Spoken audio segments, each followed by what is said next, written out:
Deep below the planet's crust lay mysterious worlds of mystery and intrigue.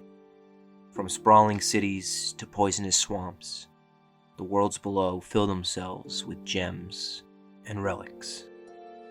Answers to questions unknown to the living, tucked away behind trials of mind and body, waiting to be attained. If one finds themselves wanting and willing to uncover the secrets of these worlds, then one must first make an offering to the well.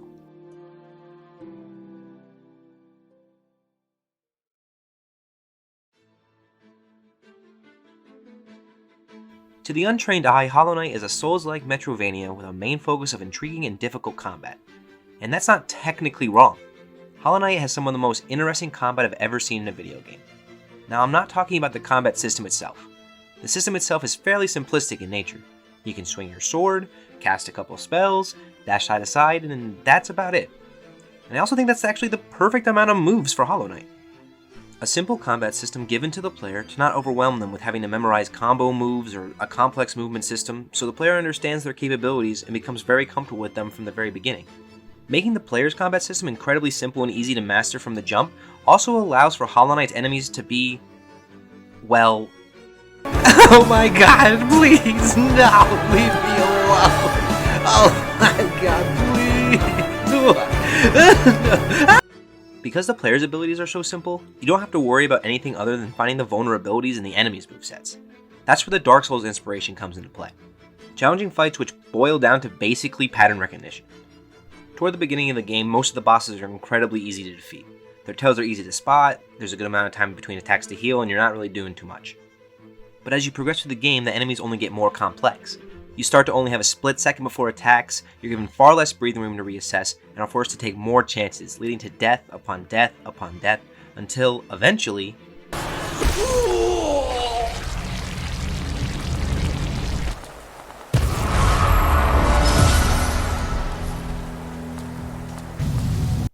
The fights are not easy, but they never felt impossible. I'm sure many people have strayed away from Hollow Knight because they heard it was hard or saw a video of a boss fight or something and were scared away. But in reality, the combat in Hollow Knight may be challenging at times, but it's nothing crazy. For the base game, that is. If we're talking about endgame DLC content, those things are fucking...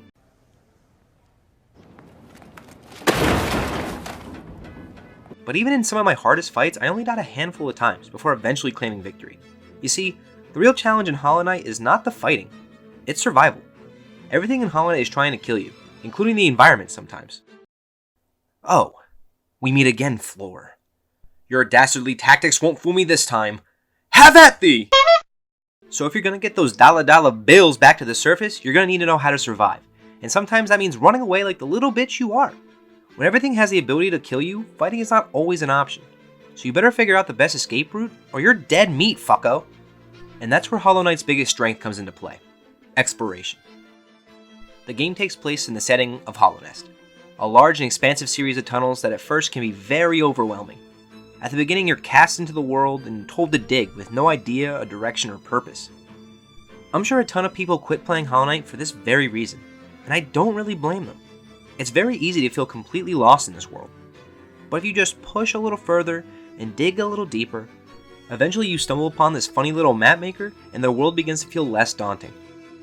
The maps provide a general layout for those who want to stay on track and complete their journey, but the spoils of Hallownest are reserved for those who dare to dig deeper. The world is filled with so many secrets, ranging from optional bosses to lore to fascinating NPCs, the list goes on. Combat may be Hollow Knight's main focus, but exploration is the heart and soul. The story of Hollow Knight is complex and explained through lore tablets and text snippets that for the most part was completely lost on me, forcing me to watch an hour-long lore video post-completion. But at the time, I really didn't give a shit, because I was so taken aback and mesmerized by the world around me. Even the boss fights are tailored to the world for added immersion. There's an ancient village inhabited by mantis people, so you fight the Amazonian-like mantis leaders. There's an area full of dangerous spider-like creatures, so you fight a grotesque spider-like apex predator.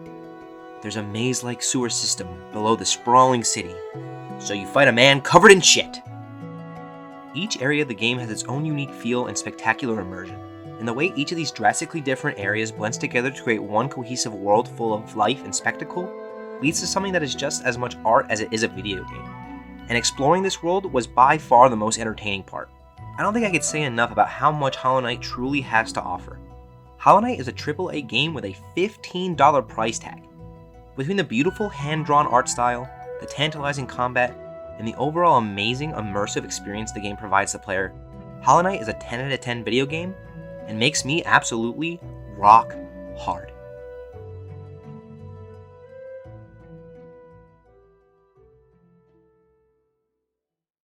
Now watch me beat some ass.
Boom.